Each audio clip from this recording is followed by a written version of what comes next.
This video walks you through the steps involved in configuring the property type master data template in the property tax module. Property type refers to the first level of classification of a property based on its construction. Generally, the property is divided into two types, built-up and vacant land.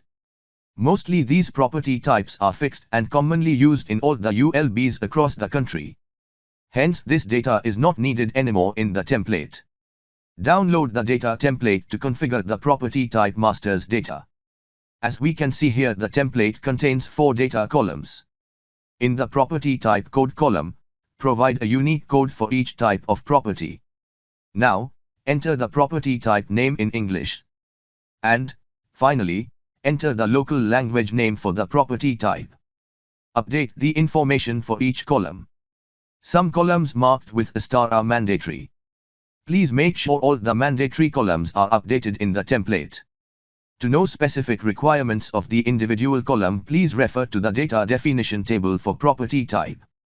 After filling the data into the template, refer to the checklist to ensure the data accuracy and data entry requirements are met.